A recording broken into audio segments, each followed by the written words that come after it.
Marc Daniels joins us, voice of UCF on 365 Sports. It's always great to have you, Mark. Hope you're doing well. I know UCF with a dramatic win against Boise State, but the news about Plumlee out for a handful of weeks. Thank you for your time. What is the quarterback room like with him out for whatever time it will be? Well, UCF turns to somebody that's got experience. Timmy McClain, ironically, his last start was on the field of the bounce house at FBC Morgan Stadium a couple of years ago, where as a freshman for South Florida, he led them down the field on what would have been a game-winning drive, and the last play, the ball comes out, fumbles into the end zone, and UCF survived that game. So Timmy's got 9 starts. He's played 11 football games at South Florida, transferred to UCF last year, got a chance to get familiar with the UCF program, understood a little bit about Darren Hinshaw, the new offensive coordinator's vision from an offensive standpoint. Darren was asked Sunday night when UCF got back from Boise about how Timmy has picked up on the system. Darren talked about him really getting more comfortable in the months leading up to the season. But now the lights go back on as a starting quarterback for him. I think the good thing is, again, he's got some experience as a starter, and he's got a lot of talent around him to help him get reacclimated, I think. And you take no game for granted. UCF's got a Villanova team. It's 2-0, but a game that, I think may be really good for Timmy to get under his belt before the Big 12 season begins. Mark, you mentioned that, that you feel like he's good to go in that. Do you think that they have been tested yet, though, to know that he is going to be able to withstand the Big 12 onslaught the next few weeks?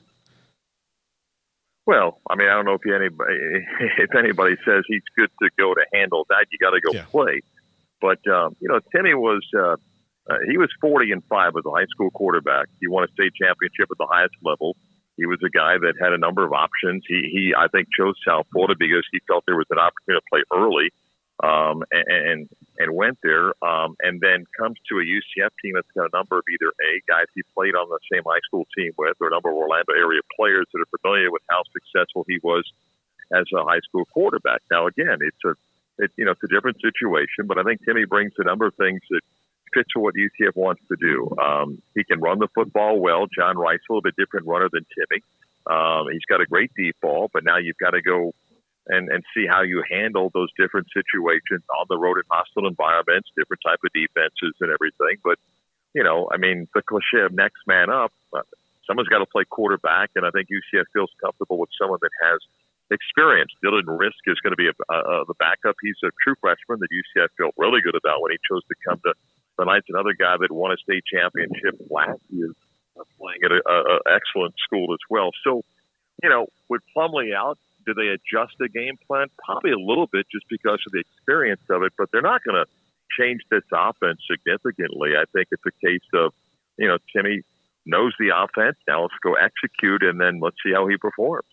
So, Mark, take us into your perspective of watching that unfold last weekend. What a great game as far as just thrilling factor. Knew that going to Boise was going to be tough against a program like that and being on the road. And sure enough, the Knights had their hands full. The walk-off field goal from Colton Boomer.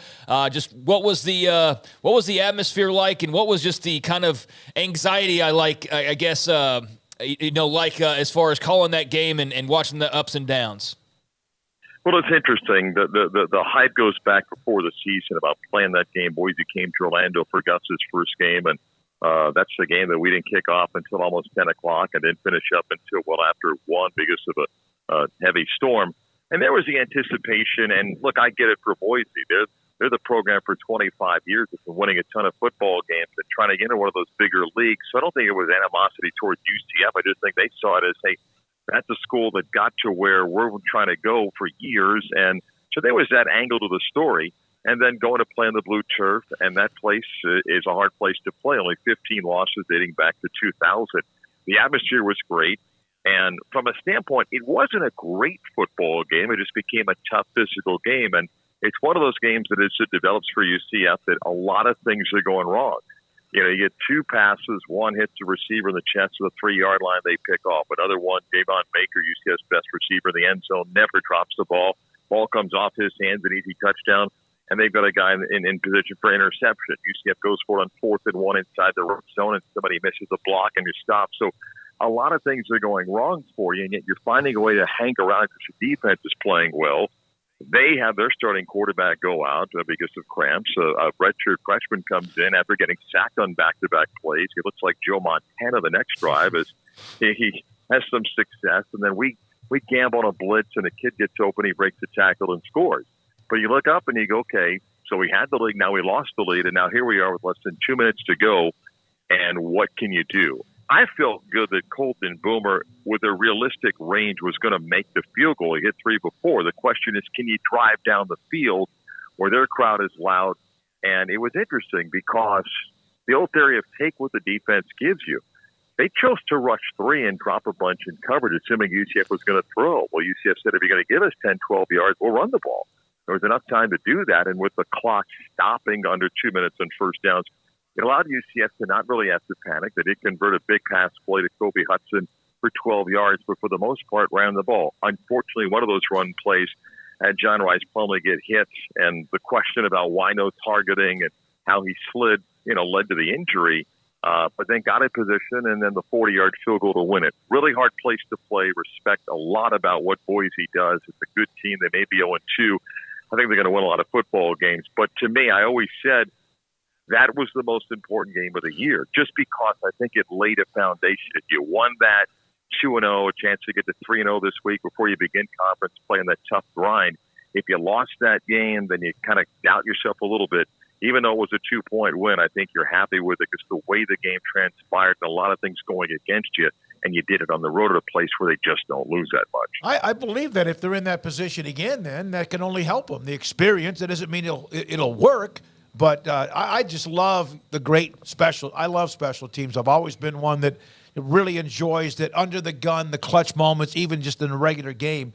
So, just imagine they're 1-1 rather than 2-0. They should have no problems this week. But what a clutch kick. What was your call like? I wish we could have heard it.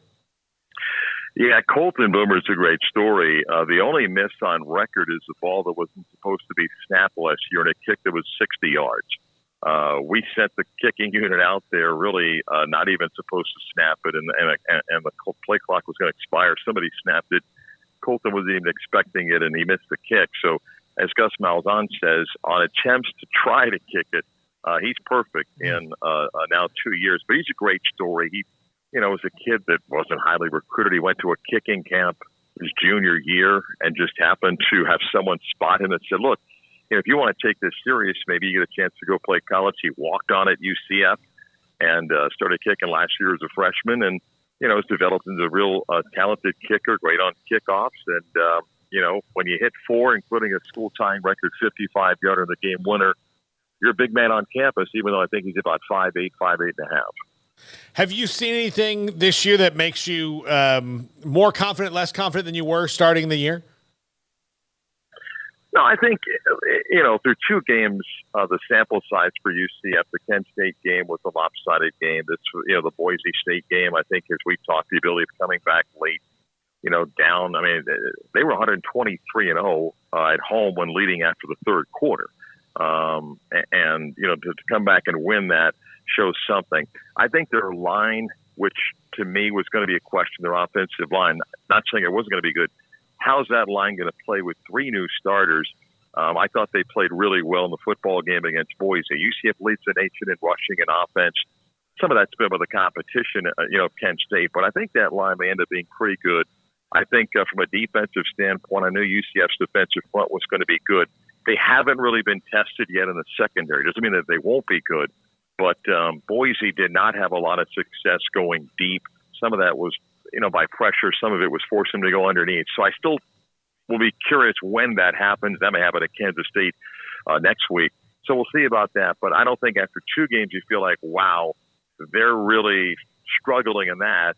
And at the same time, I think you need more of a sample size to get an idea about where the strong strengths are. You take Plumlee out, you lose that big playability that he can give you. But at the same time, you're going to help your new quarterback in areas by, talented wide receivers and running backs and hopefully a line. I mean, one thing, and guys, this, your line's going to carry both offensively and defensively. If UCF's going to win games this year, it's got to be, that they win those battles in the trenches, which I think is going to be challenging when conference play begins. But if they win this week, they'll take a 3-0 mark to a tough place to play next week and see what happens. Yeah, I mean, it's time, right? They'll get a chance to open up against the defending champions and a home game, a host game, opening Big 12 game at home against Baylor, which I know everybody is looking forward to. Mark, thank you very much. I know you got a tight schedule. Love what you do. Appreciate your time whenever we can get it, and good luck this week. Thank you, guys. Appreciate it. Appreciate that. Marc Daniels, voice of UCF, the Knights, up 2